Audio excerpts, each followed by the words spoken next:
नमस्कार, मैं doctor DK. Singh इस वीडियो लेक्चर में आप सबका स्वागत करता हूं। छात्रों, आज हम बीकॉम सेकेंड ईयर के कंपलसरी ग्रुप सेकेंड के प्रथम प्रश्न पत्र कास्ट अकाउंटिंग के अंतर्गत 5वीं यूनिट्स के एक महत्वपूर्ण चैप्टर ब्रेक इवन एनालिसिस का अध्ययन करेंगे। छात्रों, लाभार्जन किसी व्यवसाय का मुख्य उद्देश्य होता है, लेकिन व्यवसाय में लाभार्जन को संयोग पर नहीं छोड़ा जा सकता, बल्कि उसके लिए उचित नियोजन की आवश्यकता होती है। व्यवसाय में लाभ अर्जित करने की क्षमता का नियोजन एवं मूल्यांकन करने के लिए प्रबंधन द्वारा प्रायः सम विच्छेद या खंड सम विच्छेद विश्लेषण तकनीक का प्रयोग किया जाता है। छात्रों, जैसा कि हम जानते हैं कि किसी वस्तु की उत्पादन मात्रा, लागत, लाभ एवं बिक्री मूल्य में घनिष्ठ संबंध होता है। जैसे लागत उत्पादन मात्रा पर निर्भर करती है तथा उत्पादन मात्रा अन्य बातों के साथ साथ वस्तु के विक्रय मूल्य एवं उसकी मांग पर निर्भर करती है, जबकि लाभ वस्तु के विक्रय मूल्य एवं लागत पर निर्भर करता है। अतः जब उत्पादन के किसी स्तर पर इन कारकों का विश्लेषण करके इनमें आपस में संबंध स्थापित किया जाता है तो इसे लागत मात्रा लाभ विश्लेषण कास्ट वॉल्यूम प्रॉफिट एनालिसिस कहते हैं। यही सम विच्छेद विश्लेषण कहलाता है, क्योंकि उत्पादन का एक स्तर ऐसा भी होता है जहां कुल लागत एवं बिक्री से प्राप्त आय या आगम बराबर होती है। अतः संक्षेप में हम कह सकते हैं कि सम विच्छेद बिंदु विक्रय मात्रा का वह बिंदु है जिस पर कुल आगम और कुल व्यय बराबर हो। इसे शून्य लाभ एवं शून्य हानि का बिंदु कहते हैं। यदि एक कंपनी कुल 10,000 इकाइयों का निर्माण करती है और उसे 5 रुपए प्रति इकाई की दर से बाजार में बेचती है, तो ऐसी स्थिति में बिक्री से प्राप्त कुल राशि होगी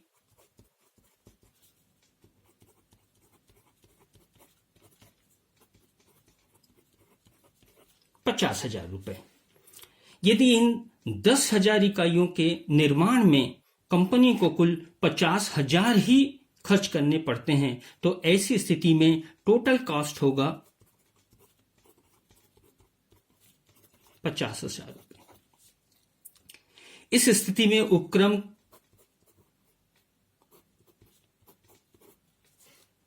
की कुल रेवेन्यू उसके कुल लागत के बराबर है और संस्था को न लाभ हो रहा है न हानि।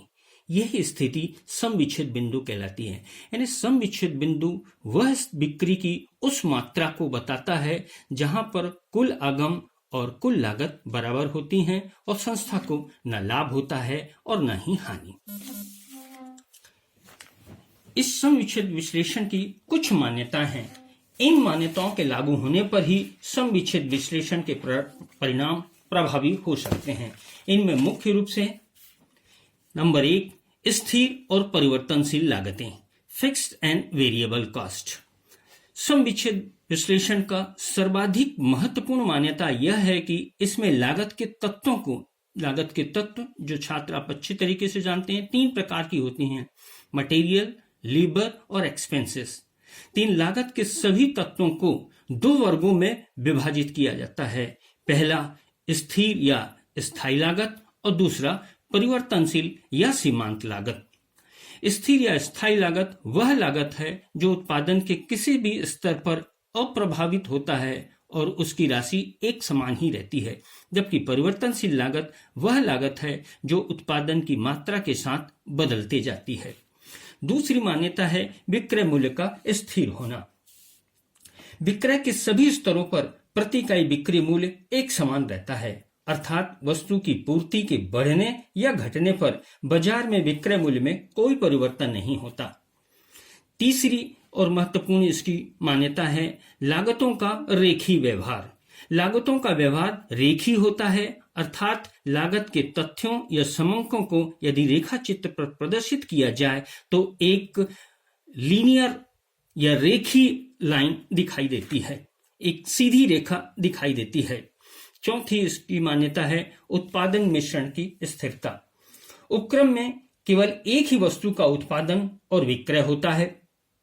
यदि एक से अधिक वस्तुओं का उत्पादन और विक्रय होता है तो विक्रय मिश्रण का अनुपात निश्चित और स्थिर रहता है। और इसकी एक अंतिम महत्वपूर्ण मान्यता है मात्रा और लागत का संबंध। सम विच्छेद विश्लेषण में यह मान लिया जाता है कि उत्पादन की मात्रा ही एकमात्र ऐसा घटक है जो लागत को प्रभावित करता है। सम विच्छेद विश्लेषण के प्रयोग। सम विच्छेद विश्लेषण लाभ नियोजन, लागत नियंत्रण, परियोजनाओं के मूल्यांकन और प्रबंधकीय निर्णय में बेहद उपयोगी होता है। संक्षेप में सम विच्छेद विश्लेषण के मुख्य प्रयोग निम्नलिखित हैं। नंबर 1, ब्रेक इवन पॉइंट की गणना, कैलकुलेशन ऑफ बीईपी। विक्रय की वह मात्रा जहां पर संस्था को बिक्री से प्राप्त राशि उसके कुल लागत के बराबर हो, सम विच्छेद बिंदु कहलाता है। सम विच्छेद विश्लेषण की सहायता से सम विच्छेद बिंदु बीईपी की गणना बड़ी आसानी से की जा सकती है। दूसरा इसका प्रयोग है विक्रय के विभिन्न स्तरों पर लाभ आसानी से ज्ञात किया जा सकता है। इसी प्रकार से इच्छित लाभ के लिए बिक्री की गणना, एक पूर्व निश्चित वांछित या इच्छित लाभ के लिए संस्था को कितनी बिक्री करनी होगी, इसकी गणना भी इस सम विच्छेद विश्लेषण की सहायता से बड़ी आसानी से किया जा सकता है। सुरक्षा सीमा की गणना, विक्रय का सम विच्छेद बिंदु पर विक्रय से आधिक्य सुरक्षा सीमा कहलाता है। सम विच्छेद विश्लेषण से हम बड़ी आसानी से ज्ञात कर सकते हैं कि संस्था की सुरक्षा सीमा कितनी है। पांचवा, विक्रय मूल्य की कमी को पूरा करने के लिए आवश्यक विक्रय मात्रा का निर्धारण। छात्रों, हम जानते हैं कि बाजार में प्रतिस्पर्धा की कुछ ऐसी परिस्थितियां होती हैं जब विक्रेता को विक्रय मूल्य में कुछ कमी करनी होती है, जिसके लिए बिक्री की मात्रा में वृद्धि करने की आवश्यकता होती है। अतः यह प्रश्न उत्पन्न होता है कि बिक्री मूल्य में एक निश्चित प्रतिशत कमी करने के लिए विक्रय मात्रा में कितनी वृद्धि की जाए ताकि लाभ पहले जैसे बना रहे। इस समस्या का समाधान ब्रेक इवन एनालिसिस द्वारा बड़ी आसानी से किया जा सकता है। प्रस्तावित व्ययों को पूरा करने के लिए आवश्यक विक्रय मात्रा का निर्धारण। छात्रों, व्यापार में प्रायः बिक्री व्ययों जैसे विज्ञापन, विक्रय संवर्धन आदि में वृद्धि करके विक्रय वृद्धि की योजना बनाई जाती है। यदि प्रबंधकों को यह जानकारी लेनी हो कि प्रस्तावित विक्रय व्ययों में वृद्धि को प्राप्त करने के लिए विक्रय मात्रा को कितना बढ़ाया जाए, तो यह ब्रेक इवन एनालिसिस की तकनीक से आसानी से की जा सकती है। Computation of break even points, सम विच्छेद बिंदु की गणना। छात्रों, सम विच्छेद बिंदु की गणना के दो महत्वपूर्ण उपकरण हैं, एक अंशदान और दूसरा लाभ मात्रा अनुपात की गणना। अब हम क्रमशः इन दोनों प्रकार की गणना विधियों को देखेंगे। सर्वप्रथम अंशदान या कंट्रीब्यूशन। छात्रों, कंट्रीब्यूशन विक्रय और विक्रय की परिवर्तनशील लागत वेरिएबल कॉस्ट का अंतर है, जिसे ग्रॉस मार्जिन भी कहते हैं। यह एक प्रकार का कोष या फंड है जिसका उपयोग सबसे पहले स्थायी व्ययों फिक्स कॉस्ट की पूर्ति के लिए किया जाता है तथा शेष व्यवसाय का लाभ होता है। इसी प्रकार स्थायी लागत फिक्स कॉस्ट और लाभ का योग भी अंशदान कहलाता है। छात्रों, अंशदान ज्ञात करने के दो तरीके हैं, एक कुल अंशदान की गणना टोटल कंट्रीब्यूशन और दूसरा है प्रति इकाई अंशदान की गणना पर यूनिट कंट्रीब्यूशन। कुल अंशदान गणना के कुल तीन तरीके हैं। पहला है C=S-V, दूसरा है C=A+P और तीसरा C=S/PV रेशियो। कंट्रीब्यूशन, यदि विक्रय में से परिवर्तनशील लागत को घटा दें तो कुल अंशदान ज्ञात हो जाता है। इसी प्रकार यदि स्थायी लागत में हम लाभ जोड़ दें तो अंशदान ज्ञात होता है। छात्रों, जैसा कि हम अच्छी तरह से जानते हैं कि किसी भी वस्तु का विक्रय मूल्य उसकी लागत और लाभ के बराबर होता है, यानी हमेशा सेलिंग प्राइस होता है sales equal to total cost plus profit. छात्रों, हमने सम विच्छेद विश्लेषण में की मान्यता में देखा है कि सम विच्छेद विश्लेषण में लागत के तत्वों को दो भागों में बांट दिया जाता है, एक स्थायी लागत और दूसरी परिवर्तनशील लागत। यानी कुल लागत के दो प्रकार हैं, एक को हम बोलते हैं वेरिएबल कॉस्ट और दूसरे को बोलते हैं हम जो है फिक्स कॉस्ट। एक होता है वेरिएबल कॉस्ट और दूसरा होता है फिक्स कॉस्ट। तो विक्रय का समीकरण बनता है sales equal to variable cost plus fix cost plus profit. यह विक्रय का मूलभूत समीकरण है। अंशदान बराबर होता है S माइनस V। तो निश्चित रूप से अंशदान बराबर F प्लस PB होगा। यदि किसी वस्तु की परिवर्तनशील लागत 20,000 रुपए है, फिक्स कॉस्ट 10,000 है और लाभ 20,000 है, तो निश्चित रूप से उसका विक्रय मूल्य होगा 50,000। अब C इक्वल टू होता है S माइनस V। तो यदि हम बिक्री 50,000 में से परिवर्तनशील लागत वेरिएबल कॉस्ट 20,000 घटा दें तो कंट्रीब्यूशन होगा 30,000। इसी प्रकार से C इक्वल टू होता है F प्लस P। यदि हम फिक्स कॉस्ट में प्रॉफिट जोड़ दें तब भी कंट्रीब्यूशन आता है। देखिए फिक्स कॉस्ट कितना है इसका 10,000 और प्रॉफिट है 20,000, तो कंट्रीब्यूशन हुआ 30,000। यानी कुल अंशदान ज्ञात करने के दो तरीके हैं। बिक्री मूल्य में से यदि परिवर्तनशील लागत घटाया जाए तो कुल अंशदान ज्ञात करते हैं। इसी प्रकार से यदि फिक्स कॉस्ट में हम लाभ जोड़ दें तो भी अंशदान ज्ञात। कुल अंशदान ज्ञात करने के ये भी तरीका है कि यदि बिक्री में परिवर्तन, ये जो अंशदान अनुपात है, आगे हम इनका अध्ययन करेंगे पीवी रेशियो का, कि यदि पीवी रेशियो का मल्टीप्लाई कर दे जिसे अंशदान अनुपात भी हम कहते हैं, तब भी कुल अंशदान की राशि ज्ञात हो जाती है। लेकिन यदि प्रति इकाई अंशदान ज्ञात करना हो तो contribution per unit equal to होता है selling price per unit minus variable cost per unit. यानी प्रति इकाई बिक्री मूल्य में से यदि हम वेरिएबल कॉस्ट पर यूनिट घटा दें तो भी कंट्रीब्यूशन पर यूनिट ज्ञात हो जाता है। हम यहां पर कुछ क्रियात्मक प्रश्नों की सहायता से अंशदान की गणना करना सीखेंगे। सबसे पहले जैसे देखिए, पहला प्रश्न है आपका, सेल्स है 50,000 और वेरिएबल कॉस्ट है आपका 30,000। तो आप देखें विक्रय की राशि दी गई है और परिवर्तनशील लागत दिया गया है। तो हम formula number 1 C equal to S minus B से कंट्रीब्यूशन बड़ी आसानी से ज्ञात कर सकते हैं। S है यहां पर देखिए छात्रों 50,000 और वेरिएबल कॉस्ट है आपका 30,000, तो कंट्रीब्यूशन होगा 20,000। दूसरा देखिए, selling price per unit 10 rupees और variable cost per unit 7 rupees. यानी यहां बिक्री की कुल राशि और परिवर्तनशील की कुल राशि न देकर यहां के दोनों की प्रति इकाई दी हुई है, तो निश्चित रूप से यहां पर हम जो है प्रति इकाई अंशदान की गणना इस फार्मूला की सहायता से कर सकते हैं। तो contribution per unit equal to selling price per unit minus variable cost per unit.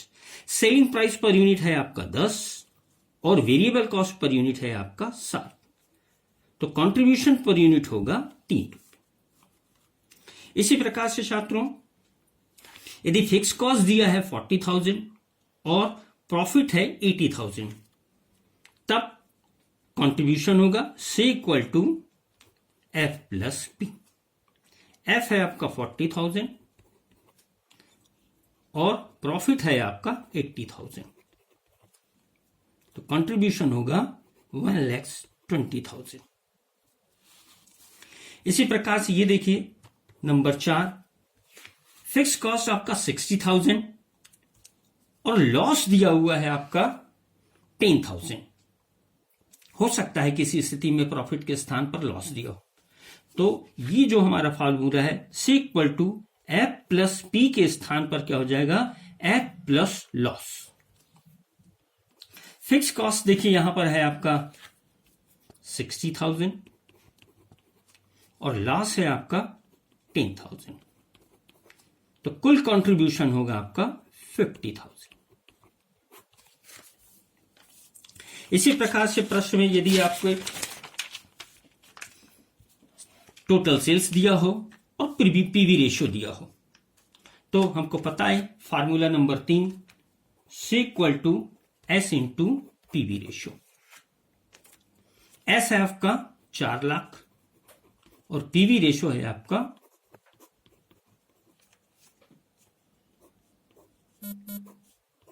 1,60,000।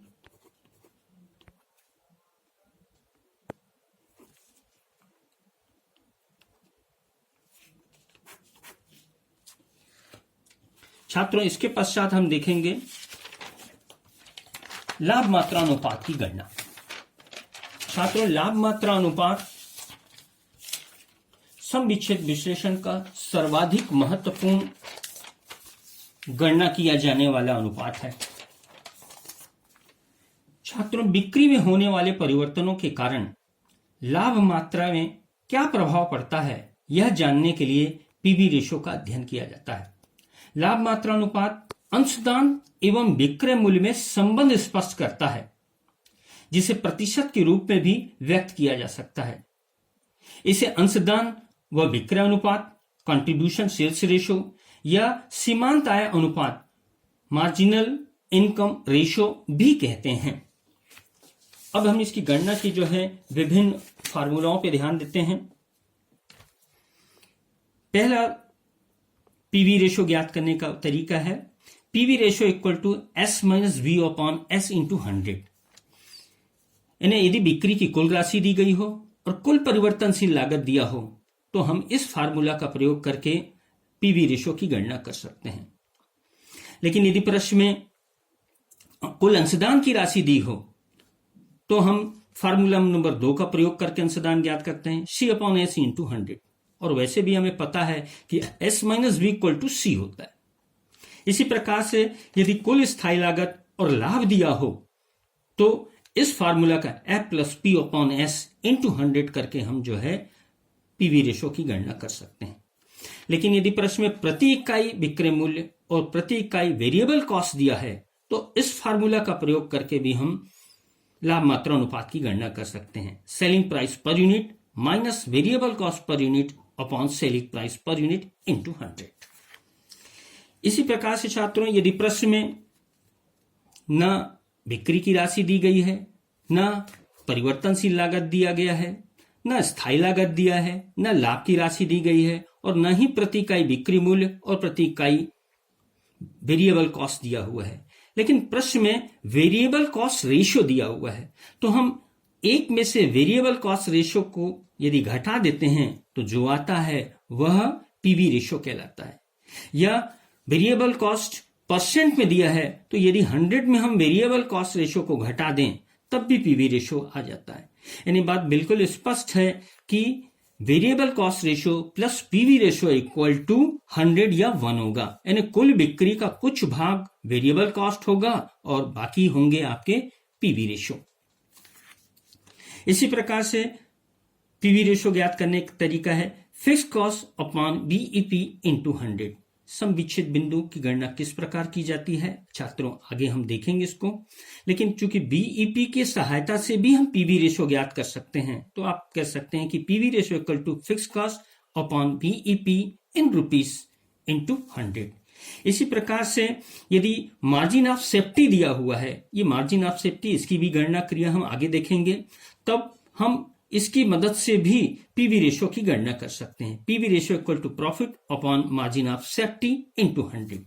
इसी प्रकार छात्रों, यदि 2 अवधि के लाभ दिए हों और 2 अवधि के विक्रय दिए हों, तब भी हम इन 2 अवधियों के लाभ और इन 2 अवधियों के बिक्री की सहायता से भी प्रॉफिट वॉल्यूम रेशियो की गणना कर सकते हैं। तब फार्मूला होगा change in profit divided by change in sales. कभी कभी 2 अवधियों के विक्रय और 2 अवधियों के लागत दिए रहते हैं, तो यदि हम विक्रय में लागत घटा दें तब भी लाभ या हानि की स्थिति हमको पता चल जाएगी। तो कुल मिलाकर फार्मूला हमारा रहेगा change in profit divided by change in sales into 100।